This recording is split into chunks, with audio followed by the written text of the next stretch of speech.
Thanks for staying with us. Moving on now to Punch. Chinese operator risks sanctions as FG shuts Abuja supermarket.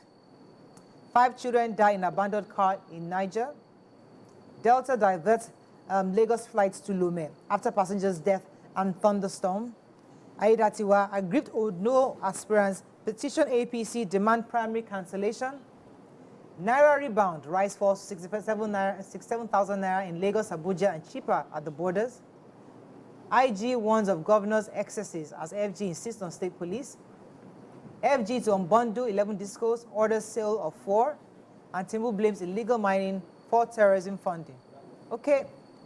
The major headline, we took a story yesterday of the supermarket in Abuja that was... had the Alga on our show. Yes. That they were discriminating Nigerians from getting into. So now the Federal Competition and Consumer Protection Commission, who the Alga came on the show yesterday, has sealed an Abuja-based Chinese supermarket, that same supermarket, for barring Nigerians and restricting entry to only Chinese nationals. So they said that they had summoned the owner of the supermarket, and they said they will also deploy regulatory tools against her if they find out that she's actually guilty. She's a woman, by the way. I want to find her name, Cindy Liubei.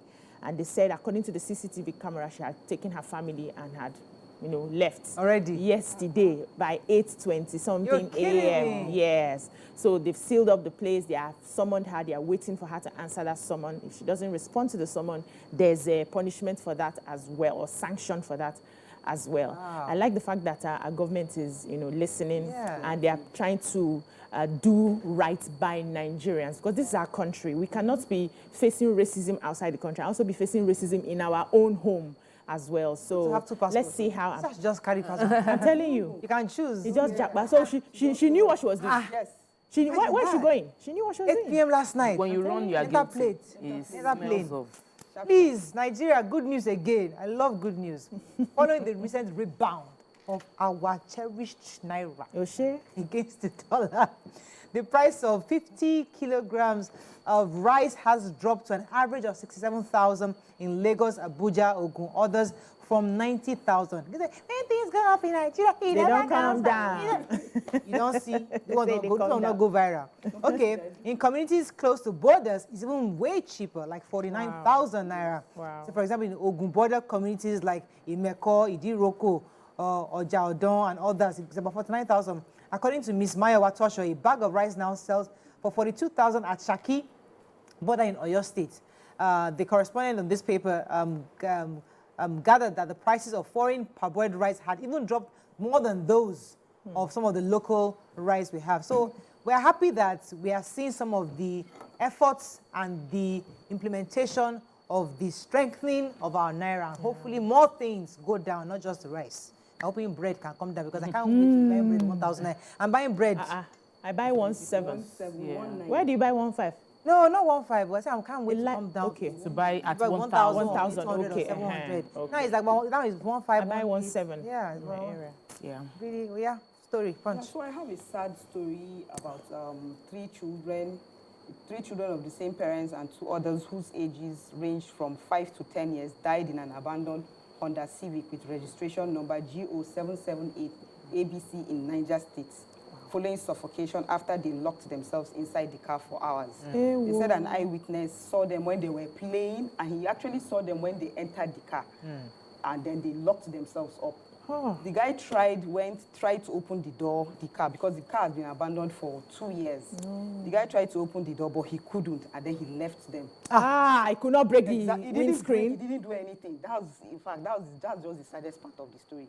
He left them, and then they now died, of course. 3 of them from same mother. Oh my God. 2 from different. Because who is the guy that saw them? His name is Bala Usman. We need to take ownership more. Yeah, so they said the police have gone to find out. I don't know. When some deaths happen, you think, just break the Very door. avoidable. Something. Break the Very, very windscreen. avoidable. Let air get in. I want to take the story about the president. The President Tinubu was speaking. According to him, terrorism is being largely funded by illegal mining. He was speaking at this conference. It's the African High-Level Meeting on Counter-Terrorism. And the theme of the meeting was strengthening regional cooperation and institution building to address evolving threats of terrorism.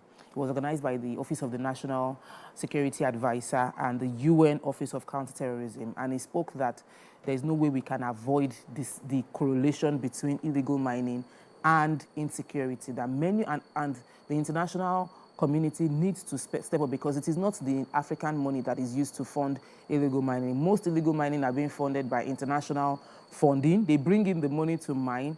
Money that should be used to profit the people is now going into paying for weapons, and now going to pay for weapons and causing mayhem. A lot of kidnapping that takes place, billions upon billions naira that legitimately should come to the government to sculpt and build the government isn't coming in. So he is knocking on the door of the international communities to support the fight against illegal mining within Nigeria. And he said that there should be, there's a regional intelligence fusion unit, which is supposed to come together so that it's, because sometimes they don't even, they go from Nigeria to Niger or from Nigeria to Cameroon. And so if all of us as a region were working together, we can better protect ourselves.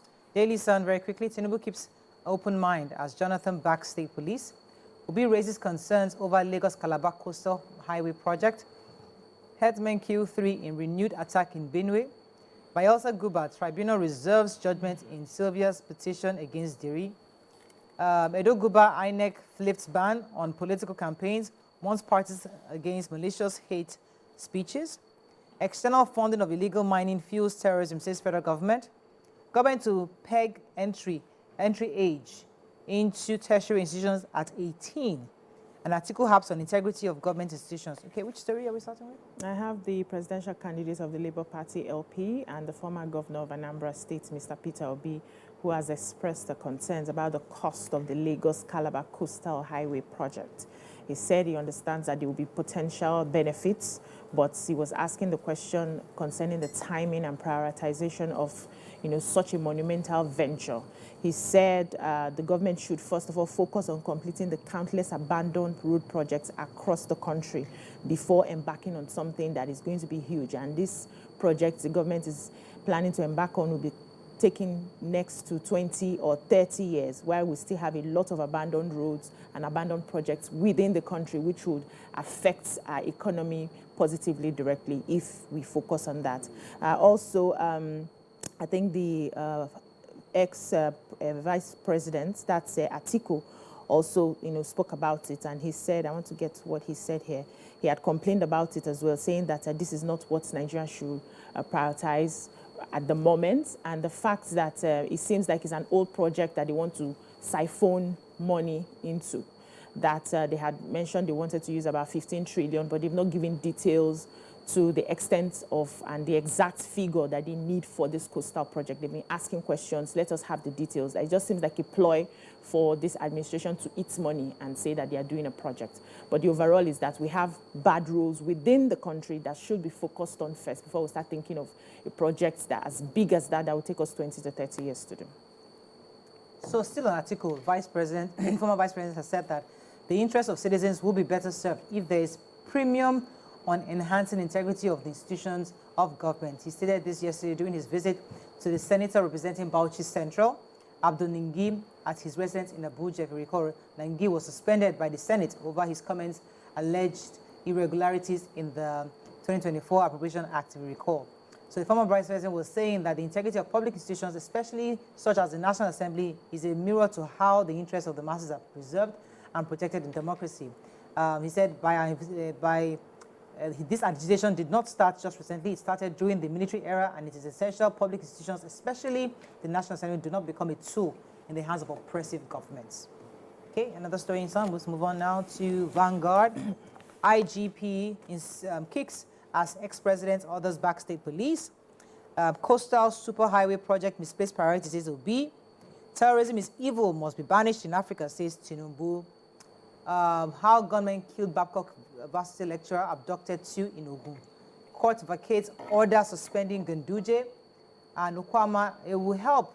We are dying in forest. Displaced residents cry to the governor. Okay, which story in Vanguard? I was going to take a lecturer with the Babcock University, Professor Yinka Olusola has been shot dead at the relaxation center in Ikperu.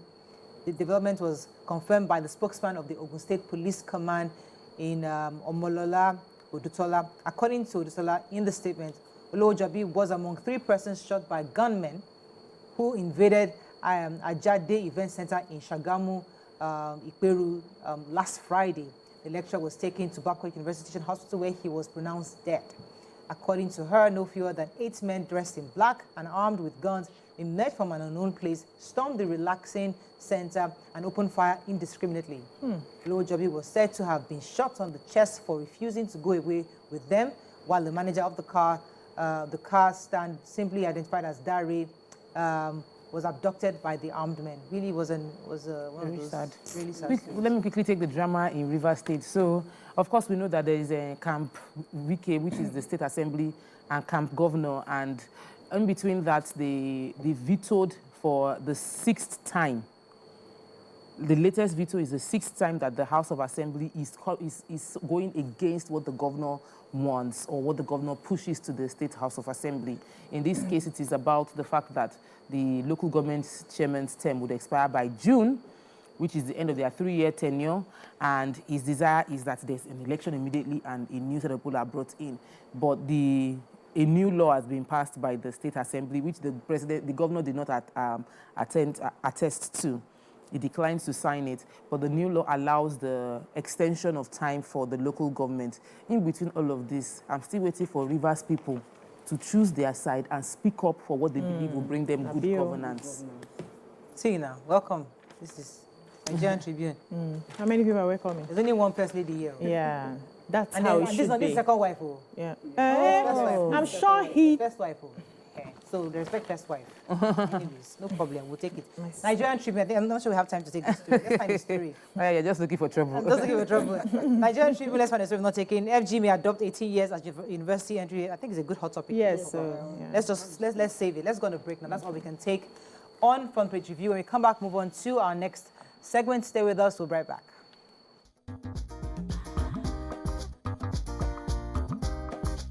Stay tuned. Your View will be right back.